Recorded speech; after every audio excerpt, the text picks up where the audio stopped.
Aujourd'hui, je me tiens là.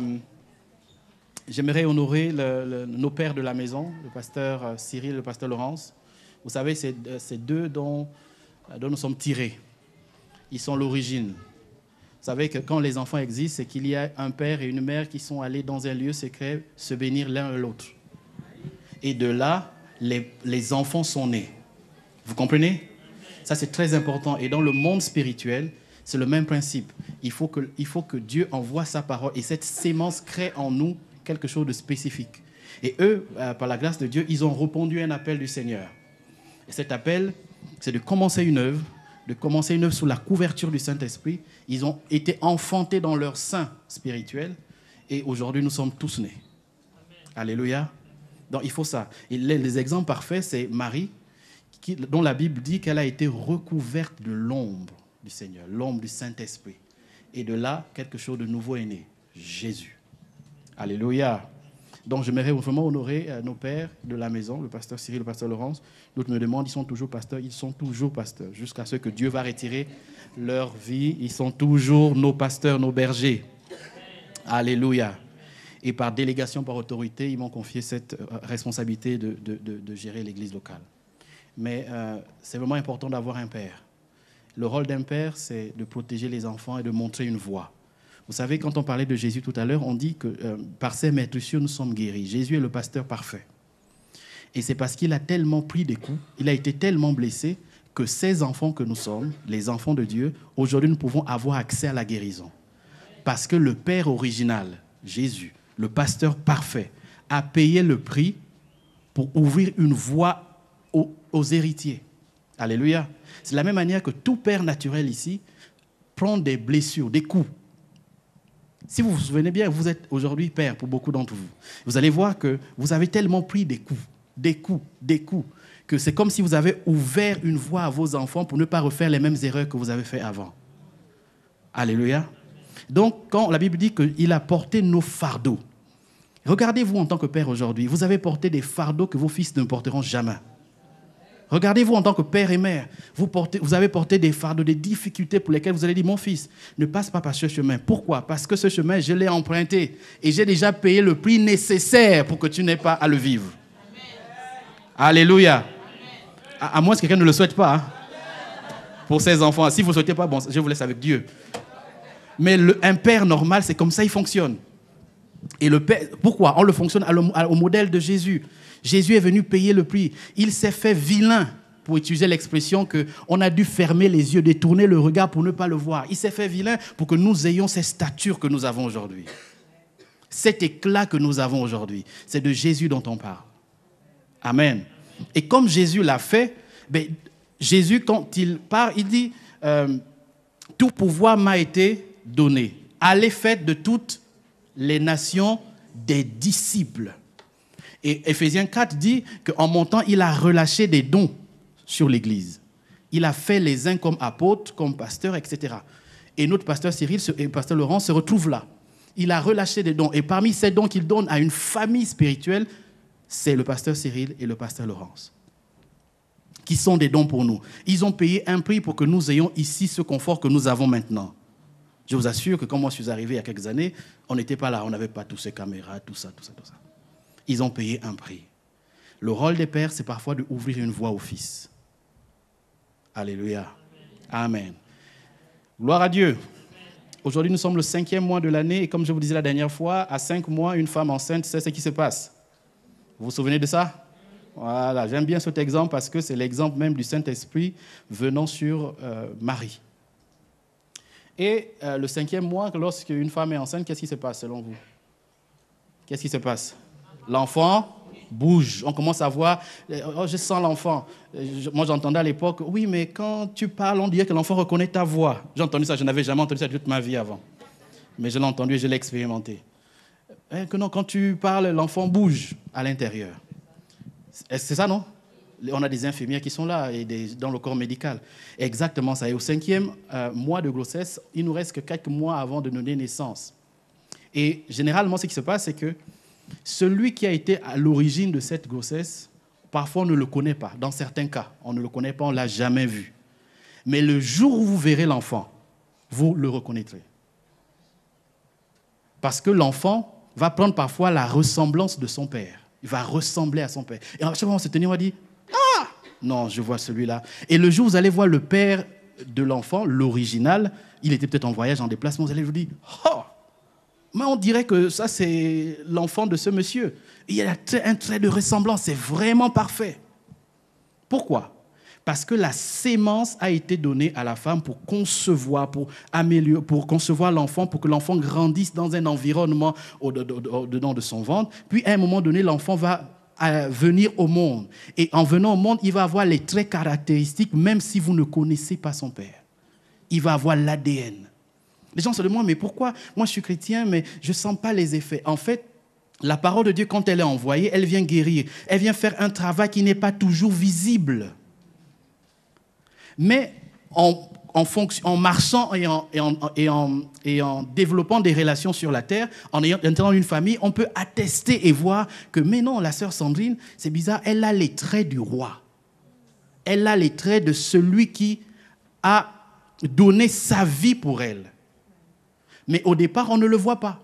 Au départ, quand vous vous convertissez, on ne voit pas que vous n'arrêtez de mentir. Parfois, vous continuez même encore à mentir pendant le temps qu'il faut. Parfois, vous continuez à voler. Parfois, vous continuez à vivre une double vie. Mais à un moment donné, lorsque Jésus entre dans notre vie, il va faire le travail nécessaire, le travail de l'âme, pour nous rendre semblables et conformes à lui par sa parole. Mais ça va prendre le temps qu'il faut. C'est pareil dans le couple. Dans le couple, les gens vont se marier, je peux parler par expérience parce que je le suis déjà. Voilà. Et ils vont se marier, ils vont vivre ensemble, et au départ, ils ne sont pas un. Ils sont un par la foi parce que la parole le dit. Mais au fil et à mesure qu'ils cheminent, nous allons rendre compte que, j'ai rencontré le mari de cette dame, mais j'ai l'impression que c'est lui. J'ai l'impression que les deux, c'est comme si c'était la même personne. Mais ils ne l'étaient pas le jour où on bénissait le mariage. Ils étaient par la foi et par ce qu'ils allaient devenir. Mais en cheminant au fur et à mesure, ils se rendent compte que tellement ils se sont chauffés, ceux qui ont 30 ans de mariage, 20 ans de mariage, savent de quoi je parle, ils se sont tellement aiguisés l'un et l'autre que vous allez dire, mais le monsieur là ressemble à sa femme, on dirait que c'est la même personne. Ceux qui connaissent le pasteur Cyril, le pasteur Laurence, vous allez vous rendre compte que, en fait, si vous les connaissez très bien, c'est la même personne. Seulement un dans un corps d'une femme, l'autre dans un corps d'un homme. Mais c'est la même personne. Parce qu'au fur et à mesure que l'on vit, au fur et à mesure que l'on chemine, il y a des choses qui doivent s'ajuster, des caractères, des comportements. Et à force d'être ensemble, on finit par se ressembler dans la manière de faire. Et la femme va dire, non, je connais très bien mon mari, il aime ça, il aime ça. Le mari va aussi dire, je connais très bien ma femme, j'aime ça, etc. Il aime ça, il aime ça. Vous voyez? Donc, l'idée de la pensée de Dieu, ce n'est pas de nous faire simplement naître dans le royaume et de devenir des loups solitaires. Non, le principe de la parole de Dieu, c'est que Jésus vient sur le monde, il vient sauver une personne, prendre cette personne et la faire entrer dans une famille là où il doit être challengé au quotidien. Aiguisé, transformé, renouvelé. Mais ce n'est pas la famille qui sauve l'individu, c'est Jésus qui est la porte d'entrée du royaume. Alléluia. Alors, vous allez remarquer que la plupart des interventions que je vais avoir vont s'accentuer sur l'idée d'être une famille et dans la communion spirituelle, dans la communion selon ce que la parole nous enseigne. Pourquoi? Et je disais de la semaine dernière, plutôt la dernière fois que j'ai intervenu, je parlais d'une autre dimension. Dans une autre dimension, il y a l'idée que nous ne venons pas simplement pour communier, pour écouter la parole de Dieu, pour danser, pour faire des chansons qui nous font pleurer. Ce n'est pas ça l'idée originale. L'idée, c'est que quand nous venons à l'église, nous venons parce que Dieu a une parole pour une communauté, pour transformer des gens, des vies. Il a une parole pour une personne, mais il a aussi une parole pour tout le monde en même temps, au même moment. Pourquoi? Parce que quand vous êtes chez vous à la maison, vous pouvez recevoir une parole. Vous pouvez entendre Dieu vous parler, en disant que c'est votre saison de ceci, c'est votre saison de là, passez par là, faites comme ça, ne faites pas ceci. Le Saint-Esprit vous conduit également. Mais la dimension de l'église locale, c'est une dimension où j'arrive avec mes défauts de caractère. Mais j'arrive dans une famille où je dois être challengé, où je dois être transformé, au contact avec un autre frère, une autre sœur, qui a aussi l'Esprit de Dieu en elle. Mais comme disait le pasteur Laurence, elle aime bien le dire, et je le cite, que là où il y a l'homme, il y a toujours l'hommerie. C'est une invention. Ne cherchez pas dans le dictionnaire. Donc, l'idée d'une autre dimension, et j'avais intitulé « Sans tache ni ride ». Sans tache ni ride. Et aujourd'hui, je vais terminer ce thème. Et je vais expliquer avec simplicité, mais avec profondeur, ce que c'est sans tache ni ride. On va lire à partir du verset, Éphésiens 5, à partir du verset 7. J'avais expliqué un peu la dernière fois, mais je vais essayer de compléter l'explication aujourd'hui et conclure. Attention, pour ceux qui vont ouvrir leur Bible, ou ceux qui vont lire le texte, rassurez-vous, vous allez voir des mots que vous connaissez peut-être. Ça ne vous est pas destiné forcément que c'est un statut visé. Non, ce n'est pas un statut visé. À partir du verset 25. Éphésiens 5, à partir du verset 25. Et nous allons lire la parole de Dieu. Est-ce que quelqu'un peut lire avec moi? En regardant le tableau, le texte, je veux dire les écrans. Vous pouvez lire avec moi? Jusqu'au verset 27 seulement. Allons, on y va?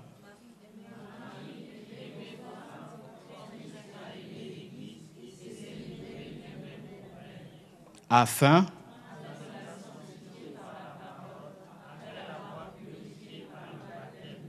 Là, et ensuite?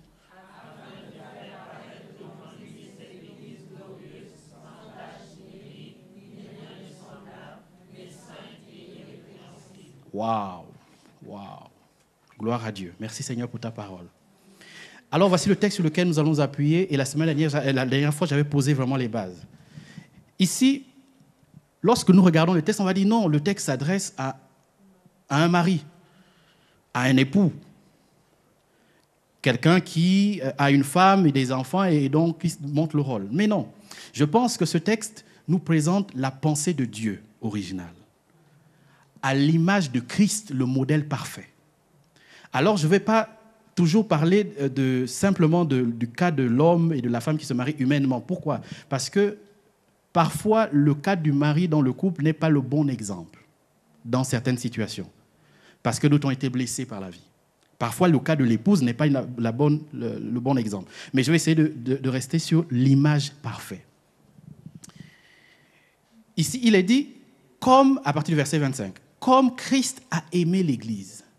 Ça veut dire que Paul, ici, quand il parle aux Éphésiens, à l'Église d'Éphèse, il dit, Marie, aimez vos femmes. Et il fait un parallèle. Il dit, comme Christ a aimé l'Église. Il y a un parallèle entre le mari, la femme, Christ et l'Église. Donc, en fait, la relation qu'il nous présente ici, c'est comme une relation de couple entre Christ qui est l'époux parfait et l'Église qui est l'épouse. Mais l'Église, c'est qui? C'est vous, c'est moi, c'est nous tous ensemble. Il dit comme Christ a aimé l'Église et s'est livré. Première caractéristique que j'aime bien dans ce texte, dans Sans tache ni ride, c'est que l'un des rôles de l'époux, c'est de se livrer pour l'épouse.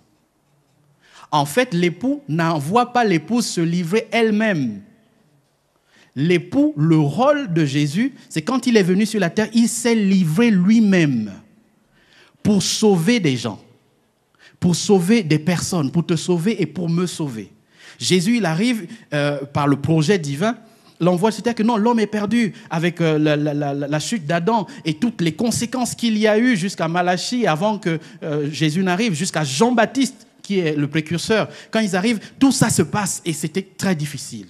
Et Dieu dit, dans son plan parfait, ce n'est pas que l'homme reste loin de moi. Non, je dois envoyer Jésus-Christ pour sauver. Mais avant de sauver, il faut qu'il aime les gens qu'il doit sauver. Alléluia. Donc, il doit d'abord avoir un premier rôle, aimer. Et il s'est livré lui-même pour elle, dans l'objectif de la sanctifier. Sanctifier veut dire, de manière simple, mise à part. En fait, de la mettre à part après l'avoir purifiée par le baptême d'eau. Ce qui est important ici, c'est que Jésus, dans son rôle, il va nous aimer, il va se livrer lui-même pour nous. Il n'est pas allé comme par contrainte, il est allé par volonté personnelle. Regardez l'époux et l'épouse au sens humain du terme. Au sens humain, c'est à l'époux de se battre pour la famille. À moins que je me trompe.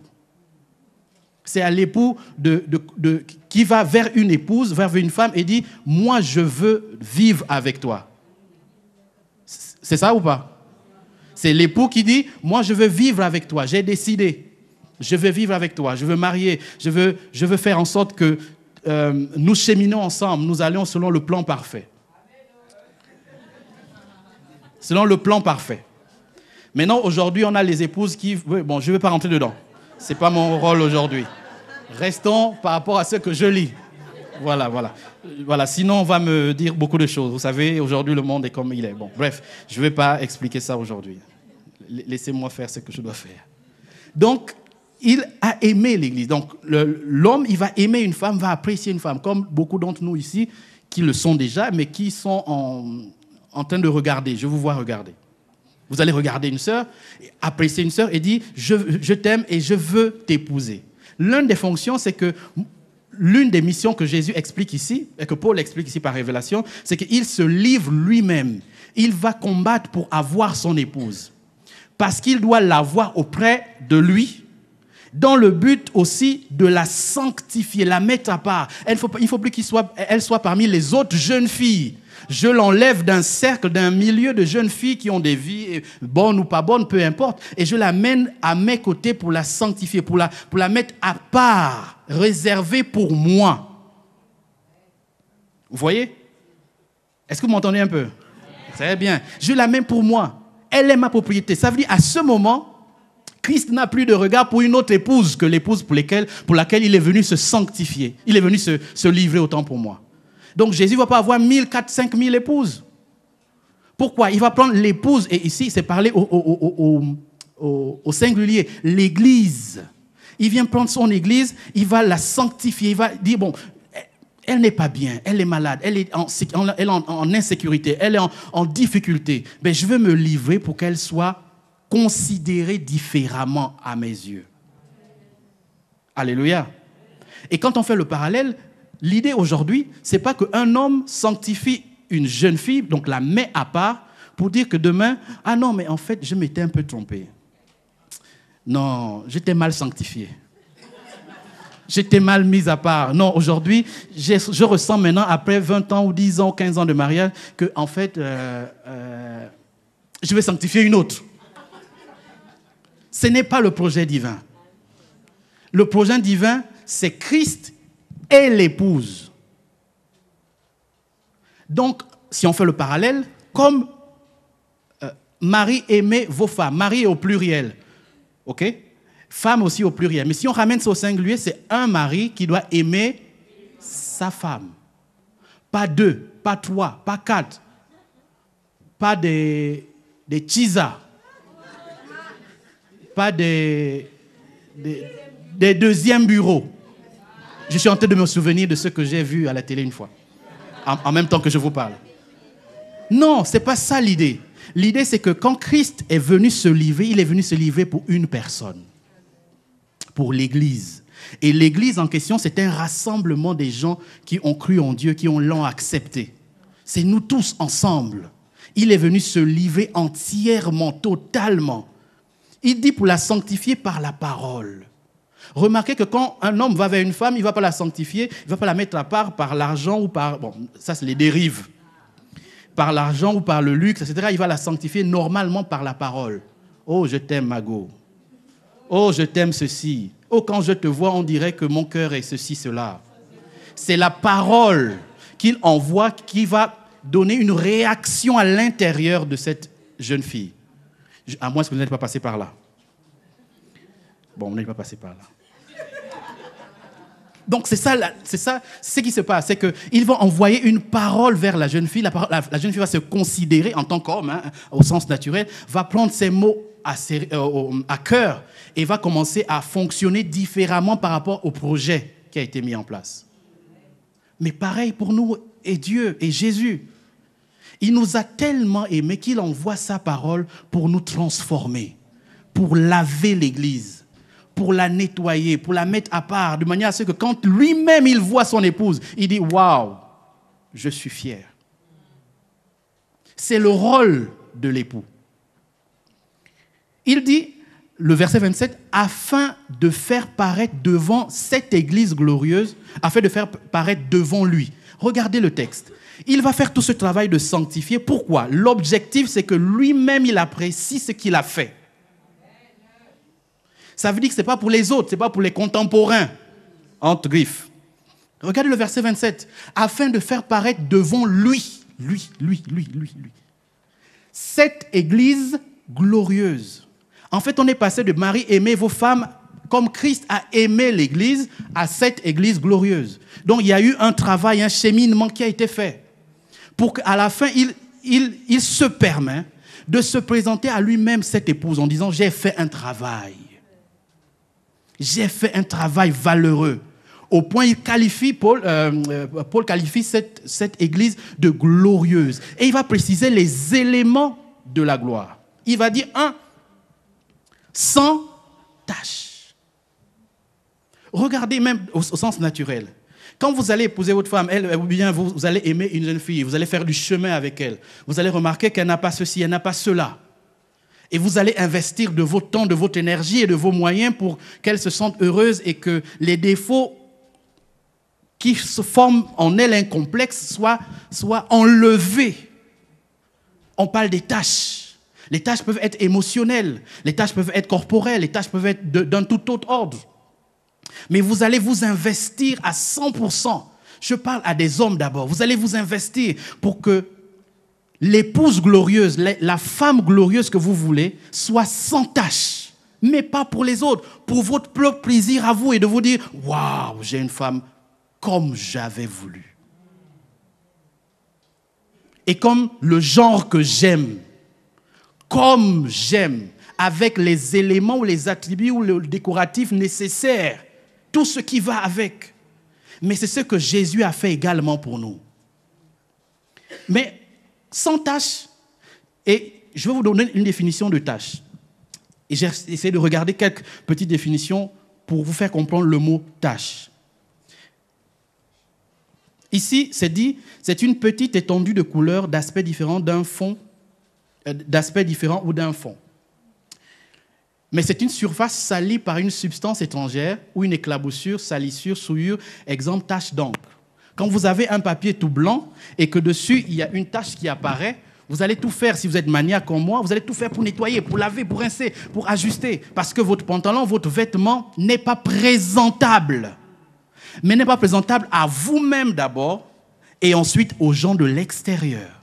Donc vous allez tout faire, vous allez travailler dur. En tout cas, ceux qui aiment la propreté dans la maison ou dans leur vie. Vous allez travailler, vous allez illustrer ceux qui ont des voitures, vous allez faire passer. Mais c'est quoi cette tâche? L'enfant a vomi sur les canapés. Oh non, c'est pas possible. Quand les gens viendront encore ici, voilà, vraiment me dire mon nom. Et vous allez travailler. Parce que aussi, vous voulez que quand votre œil passe par là, il ne détecte aucune tâche. L'œil humain. À plus forte raison, l'œil de Dieu. L'œil de Dieu va faire en sorte que les surfaces qui ont été salies dans notre vie par des substances étrangères à lui, ça veut dire que ça ne vient pas de lui, parce que ce qui vient de lui n'est pas étranger. Et donc, ce qu'il va faire, c'est que les éclaboussures, les salissures, les souillures, il va les enlever comme si c'était une tache d'encre qui est sur un papier. Il va les enlever, les nettoyer. Il va faire en sorte que la robe devienne toute blanche, comme à l'original, le jour de mariage des noces. C'est une activité permanente. Ce n'est pas une activité d'un jour. C'est une activité de tous les jours. Il veille dessus. Il doit se présenter, afin de faire paraître devant lui cette église glorieuse, sans tache, mais sans rides. En fait, ce que j'ai remarqué, c'est que Jésus n'aime pas les vieilleries. Et qu'en lisant la parole, à chaque fois que quelque chose intervient, par son esprit, il est toujours là pour renouveler. Il parle même du renouvellement de l'intelligence. Parce qu'il ne s'assoit pas, il ne bâtit pas sur des fondements vieux. Il va toujours renouveler la mentalité. Regardez, je parle un exemple dans le couple. Dans le couple, vous allez voir que quelqu'un va dire, l'un d'entre vous va dire, à un moment donné, oh non, j'ai l'impression qu'on tourne en rond. Ah, on tourne en rond comment? On suit Netflix et puis ça marche. Mais comment on tourne en rond? Oh non, ne voyage pas. Oh non, ne fais pas ceci. Ah, je veux changer toute la maison. Toute la maison, je veux changer les couleurs. Ça vous est arrivé. Ou encore, vous l'avez vécu avec votre mère et votre père dans la maison. Quelqu'un arrive et dit, non, je ne me sens pas bien. Mais qu'est-ce qui ne va pas? Pourtant, ça fonctionne, le réchaud fonctionne, je ne sais pas quoi, le gaz et tout ce que vous voulez. Mais ça fonctionne, il n'y a rien à... Non, je veux changer. Pourquoi? Parce que le corps humain n'aime pas l'habitude et la vieillerie. On est toujours là en constante recherche de renouveau, de vin nouveau. Hein? On a parlé de renouveau il n'y a pas longtemps. Et 20 nouveaux encore il n'y a pas longtemps. On est toujours à la recherche de ça. Toujours. Regardez, il n'y a aucune femme que vous connaissez sur la terre qui va se dire qu'elle a les rides à gauche, à droite, partout. Elle est contente de ça. Elle dit, oh non, ça c'est ma vie déjà, je suis content. Les rides, c'est bon. Alléluia, amen, gloire à Dieu. Non, tout le monde va chercher des pommades pour faire... Ah, il faut quand même que je... Oh! Et le jour où vous la voyez à la fête, elle est là. Ouh, Seigneur Jésus. Elle porte les ribbons bien noirs. Ça, c'est un statut visé. Amen. Pourquoi? Parce qu'elle doit être toujours pimpante. Même si le mari dit non, mais moi je t'aime comme ça, c'est pas vrai. Les femmes savent, c'est pas vrai. Parce que pourquoi? Parce que la sœur en Christ va toujours chercher la tenue qui fait que. Voilà. La dernière robe. Et tu te dis, mais attends. Et moi j'ai entendu une fois, je ne trahis pas. Je ne cite pas de nom. Et on ne cite surtout pas les noms des contemporains. Voilà pourquoi on cite Pierre, Jacques et autres, ce n'est pas des contemporains. Voilà pourquoi. Mais je connais une sœur qui va dire non, la garde-robe, non, je vais changer, ça ne me va plus. J'ai dit, mais attends, je compte comme je suis. 1, 2, 3, 4, et au fur et à mesure, mais il y en a. Mais non, je ne sens pas. Je cherche quelque chose. Non, moi je ne sens pas ça, non. Et puis elle essaye 1, 2, 3, 4. Oh, ça ne me va pas, elle enlève tout. Oh, 4 choix, 5 choix, 6 choix, ça ne te va pas. Pourquoi? Parce que tu te rends compte que la personne dont je parle, dont je ne cite pas le nom, est toujours à la recherche de quelque chose de renouveau. Alléluia. Et ceux qui ont une vie comme moi se reconnaissent. Qu'elle cherche toujours le nouveau. La fraîcheur là. Même si la maman a 60, 70, elle cherche toujours la fraîcheur. Quelque chose, même 80, merci. Elle cherche toujours cette fraîcheur, cette nouveauté, cette chose. Alléluia. Regardez, vous n'allez jamais voir la sœur avec les mêmes ongles. Il faut changer les ongles. Il faut mettre des couleurs pour lesquelles je ne comprends même pas. Je ne comprends pas l'utilité. Mais il faut toujours chercher pour être bien là, bien là. Et le rôle de l'époux, ce que va faire l'époux, c'est qu'il va financer. Il va s'investir. Il va s'investir. Pourquoi? Parce qu'il veut que l'épouse se présente à lui sans tache ni ride.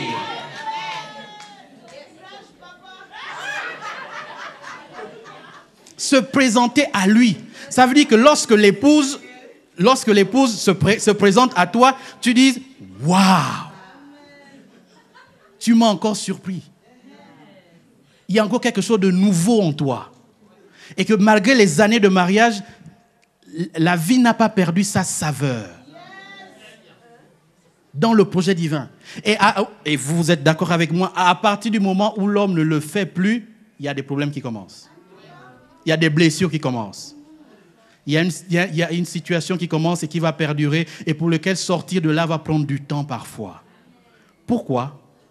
Parce que parfois l'homme n'a pas veillé à faire paraître devant lui une épouse glorieuse en permanence. En permanence. Écoutez, sans tâche. Et puis, cette sœur viendra devant vous et vous dire, mais tu vois pas que les boutons sont déjà là? Mais les boutons sont venus comment? C'est Dieu qui a envoyé, c'est la nature. Mais non, il faut chercher. Et parfois, vous voyez la sœur, bon, ça c'est à notre époque. Les mamans, je ne sais pas, à leur époque. À ma mère, je ne sais pas. Mais ils cherchaient sur Google. Ah oui, tel produit fait ceci. On vend tel produit à cause de la... Est-ce que tu peux m'accompagner dans telle ville chercher le produit en question? Voilà. Pourquoi? Parce que son désir permanent, c'est être sans tâche. Et la Bible précise la suite du verset. Ni rien de semblable. Ça veut dire que si le mot tâche et ride ne suffisent pas, alors rien de semblable. Chaque femme, il n'y a aucune femme, même la plus célibataire, la plus dure au monde, ne veut être ridée. C'est pas vrai. Même la femme le plus dure au monde ne veut être avec des taches. C'est pas vrai. Parce que l'identité intérieure que Dieu a mis dans la femme ne correspond pas aux taches et aux rides. C'est pas vrai. Mais on fait le parallèle, Jésus l'a fait également. Et Jésus veille à ce que l'Église pour laquelle il est mort soit sans tache. Ça veut dire à chaque fois qu'il y a une situation qui bloque le fonctionnement, Dieu provoque un renouveau. Et si vous regardez dans l'histoire de l'Église, vous allez voir Martin Luther, il y a les sceaux là tout juste en bas, à chaque fois, Dieu envoie une révélation pour rafraîchir l'Église. Regardez dans l'histoire de l'Église, vous verrez. On va dire non, mais pourquoi vous êtes pentecôtiste, méthodiste? Non, c'est qu'il y a eu à un moment donné un renouveau quelque part. Quelqu'un a une révélation d'une fraîcheur parce que Dieu n'est pas dans les vieilleries. On ne s'arrête pas et se dit non, en 1902, quand Jésus était là, on faisait comme ça. Non. Son esprit bouge jusqu'à l'éternité. Il est éternel. Donc, il connaît, il sait rafraîchir les choses au fur et à mesure. Alléluia. Mais, la suite du verset 27 dit, mais sainte, donc, afin de faire paraître devant lui cette église glorieuse, sans tache ni rien de semblable, mais sainte et irrépréhensible. Sainte. Donc, la volonté de tout homme marié, c'est que ta femme ne peut pas dormir avec des colères. Tu veilles à ce qu'elle soit sainte, toujours et irrépréhensible. Parce qu'elle doit paraître devant toi parfaite. Mais elle ne paraît pas parfaite par l'effort qu'elle fait. Non, par le travail que toi tu fais en elle également. Et Christ, c'est pareil. Regardez. Il dit, par terre, maître, ici nous sommes guéris. Donc ça veut dire qu'il fallait qu'il meure, qu'il souffre pour que nous ayons le luxe de la vie éternelle. Donc, il a fait tout le travail nécessaire. Lorsque nous péchons et nous nous approchons de lui, la Bible dit que si nous confessons nos péchés, il est juste et fidèle. Ça veut dire qu'il est constant dans sa parole pour nous pardonner et nous purifier de quoi? De toute iniquité. Jésus. Donc, le projet de Dieu, ce n'était pas d'avoir des gens croulant dans leurs péchés. Que non, je ne peux pas m'en sortir, ce n'est pas possible. Ce n'est pas vrai. Le projet de Dieu, ce n'est pas ça. Lui, il veut te présenter à lui comme étant glorieux. Donc, il va travailler ça de manière permanente. L'une des manières de travailler ça, c'est dans le cadre de l'église locale. Et je vais expliquer ça juste après. Donc, sainte, c'est ce qui est dépourvu de faute et qui est conduit et conçu par le Saint-Esprit. Sainte, j'ai donné la définition à la régie. Sainte, ce qui est dépourvu de faute et qui est conduit et conçu par le Saint-Esprit. Sainte, dépourvu de faute. Regardez, un père normal, un vrai père, sa fille pleure et est triste. Le vrai père ne peut pas rester insensible. Il va toujours chercher à demander à la fille, qu'est-ce qui se passe? C'est comment? C'est quoi? Tu as besoin de quoi? Oui, mais ça ne va pas. Mais il va toujours nettoyer, arranger. Son fils, pareil. Le père est censé veiller sur ça. Que personne n'arrive à lui en étant brisé par la vie. Et même quand c'est le cas, il va prendre le temps de réparer. L'exemple parfait, c'est l'exemple d'Adam et Ève. Regardez l'exemple parfait.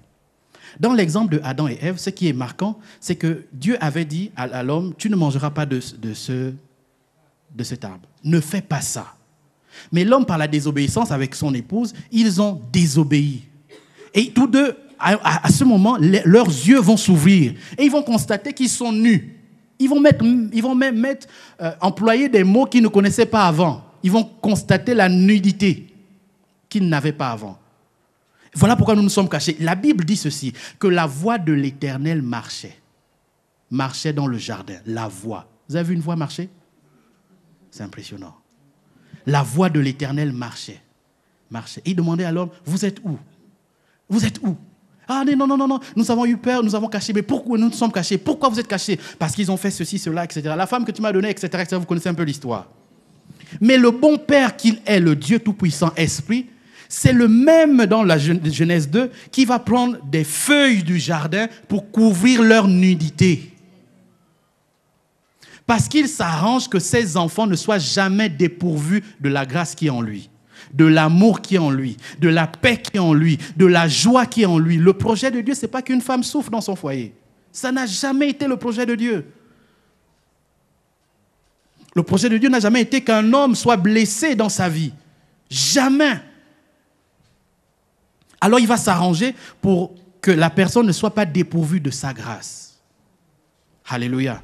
Le modèle parfait. Irrépréhensible, pour donner cette définition. Donc, quand il va présenter à lui cette église glorieuse, sans tache, ni ride, ni rien de semblable, il va présenter une église sainte et irrépréhensible. Irrépréhensible, c'est quelque chose qu'on ne peut reprendre, qu'on ne peut blâmer. Quelque chose d'exemplaire, d'honnête, d'inattaquable, qui mérite aucun reproche et qui n'offre rien à reprendre. Irrépréhensible. Non, je ne reconnais plus la femme que tu es devenue aujourd'hui. C'est de ta faute d'abord. Pourquoi? Irrépréhensible. Ça veut dire aucun reproche sur elle et qui n'offre rien à reprendre. Les deux, dans les deux sens. Aucun reproche vis-à-vis de toi, mais toi aussi tu n'offres pas d'occasion de te reprendre. Vous comprenez un peu? Une église sainte et irrépréhensible, qui ne mérite aucun reproche. Mais comment il le fait? Cette église que nous sommes aujourd'hui et dans la dimension dans laquelle nous faisons, parce que les gens m'ont posé la question parfois, oui, mais moi j'étais habitué au pasteur Cyril, etc. Et je me souviens des enfants sont venus dans le bureau juste à côté. Je crois que c'était le dimanche suivant. Et ils sont venus tous dans le bureau, et ils ont ouvert le bureau, ils m'ont vu assis. Ils ont dit, oh, toi c'est qui?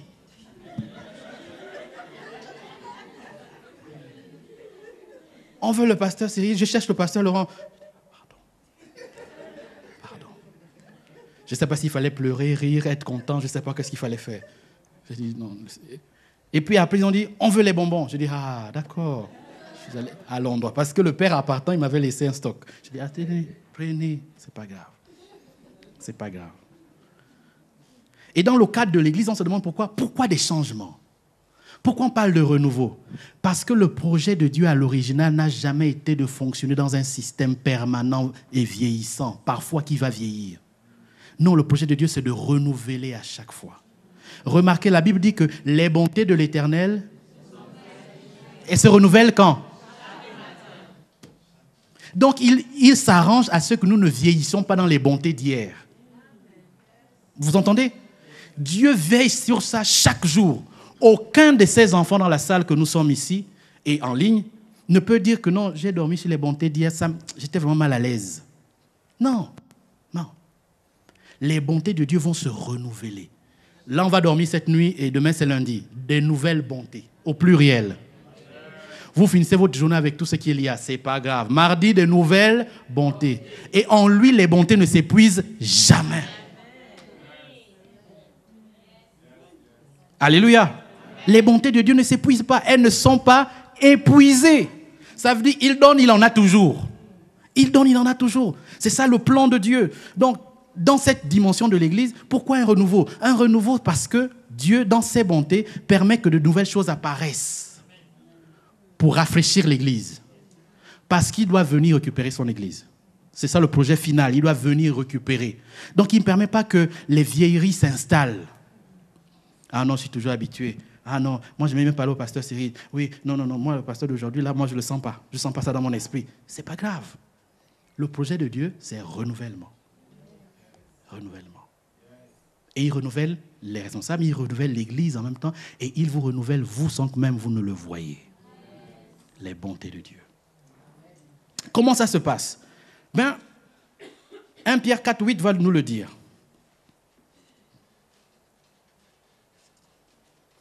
1 Pierre 4,8, et je vais terminer par là, va nous expliquer ça. Simplement. Le premier culte du mois est toujours un culte particulier. 1 Pierre 4 à partir du verset 8. Si vous avez le texte, la régie, pouvez-vous nous aider?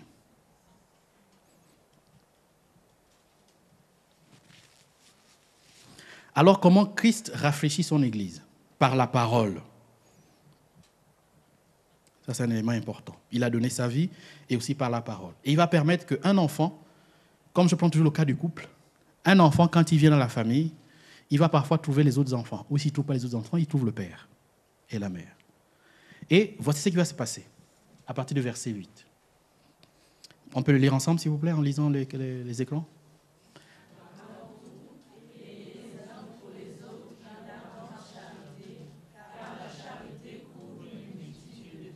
Point. Arrêtons-nous là. comprenez ce que le texte dit? Dans le cadre de la famille spirituelle et de l'Église que le Seigneur est en train de transformer, renouveler, il permet que les uns et les autres doivent se rencontrer à un moment donné. Que tous ces enfants qu'il a sauvés sur la terre, dans le monde, doivent se retrouver à un endroit pour les renouveler. Et il dit ici, l'apôtre Pierre dit, avant tout, ayez les uns pour les autres un amour ardent. Car l'amour couvre une multitude de péchés. Donc, dans le cadre de l'église locale, nous allons nous soutenir les uns et les autres. On ne va pas soutenir les péchés des uns et des autres. On va soutenir la foi des uns et des autres en voyant en sorte que, ah mon frère, tu es dans une histoire compliquée. Tu es embourbé dans une situation compliquée, mais tu ne viens plus à l'église. Pourtant, vous avez été baptisé. Pourtant, vous avez été sauvé ici. Pourtant, vous n'êtes pas loin, etc., etc. Oui, mais est-ce que je peux te soutenir? Est-ce que je peux t'apporter mon soutien? Mais ce n'est pas de dire que, oui, ancien Loretta, tu vois le frère Gabriel là? Mais il sèche l'église comme pas possible. Sa vie là, c'est un sécheur de l'église. Non, là, on a exposé les faiblesses de l'autre. Pourquoi? Parce que dans les faiblesses de l'autre, on ne connaît ni les origines, ni la profondeur. Il n'y a que Jésus qui le connaît, même pas le pasteur parfois. Donc, c'est que la sœur Loretta va faire vis-à-vis de son frère, c'est dire, mais je ne te vois pas, ça va? Qu'est-ce qui se passe? C'est comment? Par quoi vis-tu? Est-ce que je peux prier avec toi? Est-ce que je peux t'offrir mon soutien? Est-ce que je peux t'appeler, etc., etc., pour prier avec toi? Ben, bon, peut-être oui, mais c'est compliqué, frère. Frère Gabriel va dire non, c'est compliqué, moi à la maison, ma femme ne veut pas que je vienne à l'église. Oh, mais est-ce que tu ne penses pas qu'on peut mener une activité où on peut inviter peut-être ta femme à être avec nous pour voir qu'à l'église, il n'y a pas des dragueuses? Il y a des femmes mûres qui craignent Dieu et qui aiment le Seigneur. Est-ce que ce n'est pas possible? Ah oui, c'est peut-être une bonne idée. Vous voyez?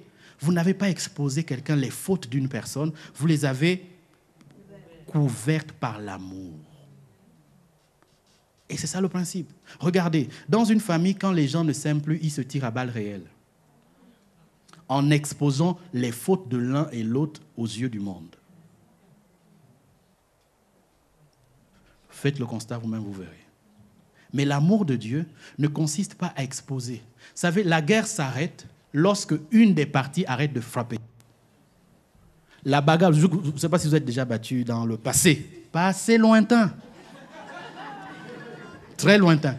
Vous remarquerez que quand vous étiez tout petit et que vous faisiez des petits bagarres dans le collège, je ne sais pas, dans l'école maternelle, vous allez remarquer qu'à un moment donné, lorsque une des parties arrête de donner les coups, la bagarre s'arrête. Donc il faut toujours quelqu'un qui arrête. Alléluia.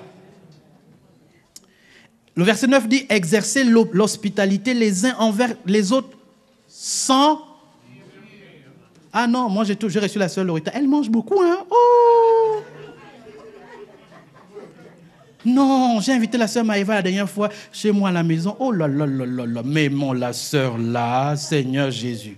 Non, on dit sans murmure. Pourquoi? Parce qu'en exerçant l'hospitalité, parfois tu vas voir les faiblesses de l'autre, les manquements de l'autre. Parfois tu vas voir à quoi ressemblent ses vrais cheveux. Ouais. Oui, mais je vous parle de celle de quoi je parle. Parfois, tu vas voir la sœur sans maquillage. Mais tu ne vas pas prendre ça et dire que, oh non, on était chez le... Oh là là là là là là.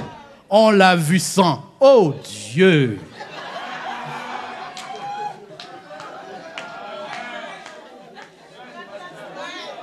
C'est la raison pour laquelle, parfois, on a du mal à s'inviter. Parce que je suis méfiant tellement de toi. Oh.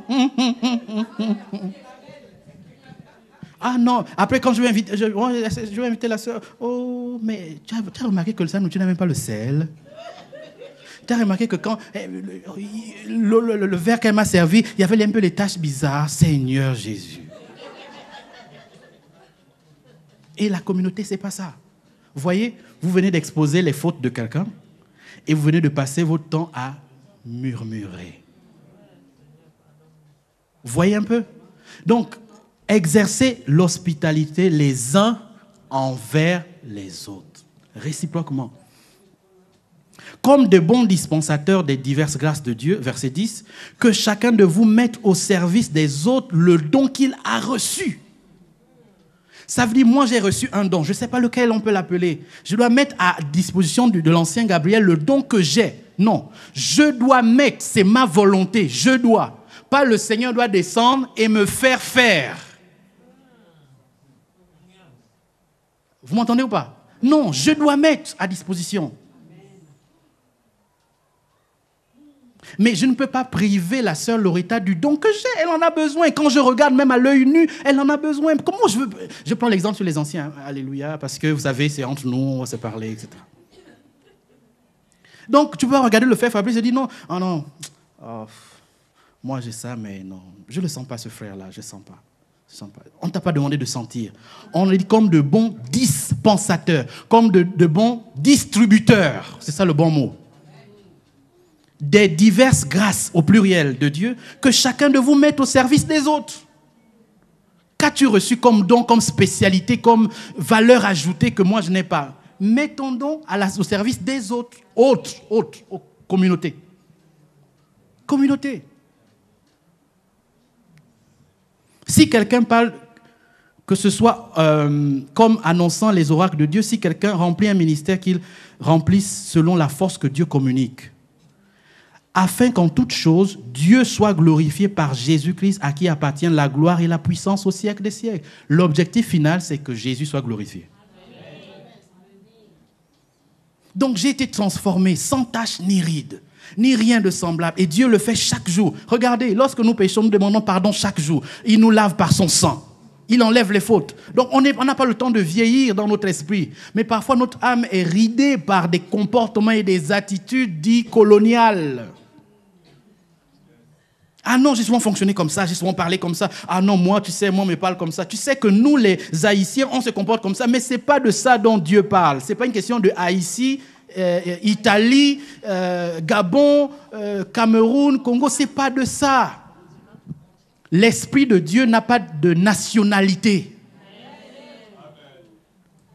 L'Esprit de Dieu n'a pas de préférence. Il ne préfère pas les Antillais que les Congolais. Ce n'est pas vrai. C'est nous qui avons des préférences. Parce que, oui, moi, je suis un bon zouker. Je préfère les Antillais. Parce que d'origine, j'ai appris qu'ils savent bien zouker. Oh non, j'aime la rumba. Ah oui, ça c'est notre perception humaine à nous. Dieu n'est pas dans ça. Aimons-nous les uns les autres comme Christ nous a aimés. Point final. Donc, Dieu va s'arranger à ce que nous ne soyons pas ridés. Les rides, c'est quoi? Je termine par là. C'est des conceptions familiales, ancrées dans lesquelles nous sommes. Non, tu sais, moi, j'ai grandi et j'ai l'âge que j'ai. J'ai toujours eu du mal à aller vers les gens. Non, il faut qu'on vienne vers moi. Ça sont des rides qui te vieillissent. C'est des rides. Et ce que tu fais, c'est que tu ne mets pas au service des autres le don que tu as reçu de Dieu. Tu n'en mets plus. Attendez, mais on n'est pas... Je ne sais pas si ce que je vais dire, ça va être bien pris ou pas. Mais il y a des gens, quand tu regardes leur visage, tu dis, hey, Dieu a pris du temps. Il a dessiné vraiment comme ça, et avec les yeux bien bridés. Mais pourquoi tu vas priver les gens de ton bon sourire? Pourquoi? Pourquoi tu vas priver les gens de ton bon sourire? Donc, si tu sais que tu as ça et que tu as ce don, par exemple, et que tu as la capacité d'être souriant et accueillant, mais viens nous accueillir à la salle là-bas, comme ça, quand j'arrive, moi et mes enfants, dès que tu souris, l'amour de Dieu. Je suis renouvelé. Viens nous accueillir. C'est un don que Dieu t'a donné. La capacité d'être jovial. Et quand tu passes même dans les entreprises, dans les boulots, tout le monde dit, oh la fille là, mon Dieu, Seigneur Jésus. Quel plan parfait de Dieu. Bon, c'est pas que je suis imparfait de Dieu, mais c'est une manière de parler. Ah, mais non, viens nous donner ta beauté là. Viens nous rendre grâce et dire, quand tu reçois le pasteur ici. Bonjour pasteur ici. Ah, ta semaine a été certainement dure. Oh, et quand je te regarde, oh Seigneur, merci. Le don de Dieu m'a béni. Gratuitement. Mais viens. Certainement, ici à l'église, il y a des gens qui sont brisés par leurs fautes et qui ont du mal à se relever. Tu as une capacité à encourager les gens. Mais va encourager. Ah, sœur, je t'appelle parce que ça ne va pas. Je sens vraiment que tu galères. Est-ce que toi et moi, on peut sourire ensemble? On peut prier, on peut aller manger un McDo, etc. Dans la sainteté, l'amour du Seigneur, dans l'esprit de purification et de sainteté du Seigneur. Je précise toujours. On peut le faire les uns envers les autres. Mais faites tout sans murmure. Ne murmurez pas. Vous savez, l'Église est remplie de beaucoup d'hypocrisie parfois. Et de beaucoup de préjugés. Comme je vois la sœur telle, je peux imaginer sa vie. Mais en fait, on est à côté même du plan de Dieu et de l'image de Dieu que Dieu voit d'elle. Alors, revêtez-vous des mêmes sentiments qu'avait Jésus. C'est le travail à faire. Une église sans tache ni ride. Une église glorieuse. Et un exemple, pour ceux qui sont mariés, ne le faites pas par contrainte. Purifiez votre femme tous les jours. Sanctifiez-la par la parole. Faites un exercice. Commencez. Et j'ai appris par ma femme qu'elle le fait sur notre fils. Et le caractère de notre fils a changé. Oh, tu es beau. Parfois, moi, je regarde, je ne dis rien. Tu es beau. Tu es élégant. Quand on te voit, dis-toi que tu es la plus belle personne au monde. Tu as compris? Check. Moi, je regarde, je suis assistant. Non, je vous dis la vérité, je ne peux pas mentir. Je suis assistant, je regarde. Et je me suis rendu compte que quand le fils va à l'école maternelle, ah, c'est sa chanson à tout le monde. Je suis beau. Je suis élégant. Non, maman m'a dit que je suis très, très, très beau. Qui est le patron de la maison? C'est moi. Pourquoi? C'est parce que certainement, on l'a mis à part, on l'a sanctifié, lui donné une valeur qu'il n'avait pas. Par la parole. Alléluia. Et au futur mari, exerce-toi sur tes sœurs. Voilà, sur les sœurs, mais les sœurs du genre de sang. Les sœurs de sang. Exerce-toi. Alléluia. Alléluia. Amen. Amen. Amen. Est-ce que ça fait du bien à quelqu'un? Voilà. Faisons vraiment ce travail au quotidien. Et pendant que le frère Lévi s'approche, juste le frère Lévi, vraiment faisons ce travail. Une église sans tache ni ride. En fait, l'autre dimension que la révélation du Seigneur m'a donnée, c'est ça, c'est sans tache ni ride. Aller de l'autre bord. Et ça passe par le message que l'ancien a prêché récemment, un vin nouveau. Et l'ancien Gabriel a dit une chose particulière à la veillée dernière, je crois que c'était la veillée dernière, faites taire les voix intérieures. Je ne vais jamais oublier ça, faites taire les voix. Parce que parfois, on se rend compte que ce sont les voix intérieures qui nous rident. Ce n'est pas parfois les actions des gens. À des moments, ce sont des actions. Mais parfois, c'est les voix intérieures qui nous parlent, maléfiques, qui nous rident et qui rident le couple, qui rident la famille. Ce sont ces voix.